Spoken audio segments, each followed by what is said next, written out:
Тэгээ би нэг юм дээр нэг гайхаад байдгийг. Одоо энэ төсөл чинь бол анх одоо улсын хурлаас батлагдахад хөрөнгө оруулалт нь 4.1 тэрбум тийм ээ. 4.1 тэрбумаар одоо хөрөнгө оруулалтаа хийнэ. Энд анхны хөрөнгө оруулалт. Тэгээ одоо болохоор ингээд хэлж байгаа нь бол 14.6 тэрбум болчиход явж байгаа шүү дээ. Бараг үндсэндээ 4 дахин анхныхаа ярьжсэн төслийн өртөг бол 4 дахин нэмэгдсэн. Тэгээ одоо ингээд ажлын хэсгийнхэн монголчууд 2048 оноос хойш ашиг хүртнэ гэж ингэж одоо яаж хэлж чадчихна. Яаж ийм үг амнаас нь унж байна. Энд чинь ичдгүм одоо ийм хэлээд 35 жилийн дараа монголчууд одоо ашигаа хүртнэ гэсэн ийм тооцоог хэлээд сууж байхаар ичж штэ. Чи ямар том зүрхтэй байна. Ийм төсөл гэж юу байдаг юм одоо энэ бизнесийн салбарт бас би олон жил ажилласан. Тэгээ одоо энэ 35 жилийн дараа өөрөөгөө хүртэх төсөлд хөрөнгө оруулдаг ер нь тэнэг хүн байдаг юм уу? Энэ дэлхийн ертөнцийн энэ байна уу?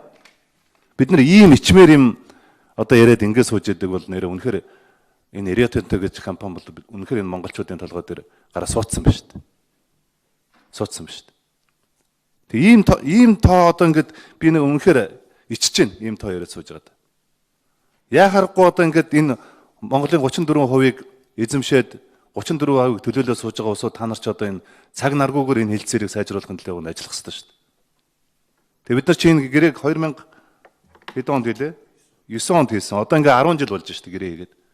10 жилийн хугацаанд бид нар одоо ингээд иймэрхүү тоо яриад ингээ сууж идэг. 2035 жилийн дараа одоо ашиг хүртнэ. Тэгээд би нэг зүйлийг гайхаад идэг.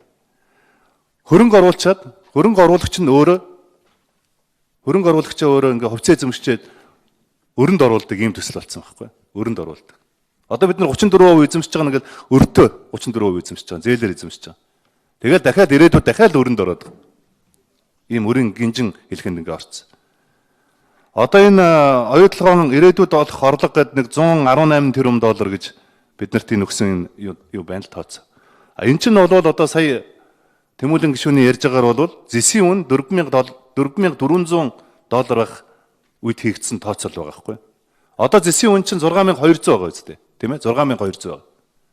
Тэгэхээр яагаад энэ тоогоо одоо ингээд бид нар чинь засч янзалж одоо болдгүй юм бэ? Энэ Риотенто гэж энэ компанитай яагаад хэлцээр ширээний ардалт сууж болдгүй юм бэ? Энэ бизнес бол бүгд дандаа хэлцээр дээр л явдаг шүү дээ. 10 жилийн хугацаанд бид нар ийм боломж алдаа. Одоо сая ярьж шүү дээ. Бид нар өнгөрсөн хугацаанд бол зөвхөн цахилгаан станцаа барьж чадаагаас бол 400 сая доллар алдчихсан сууж шүү дээ. Ийм Монголын төр гэж байх уу?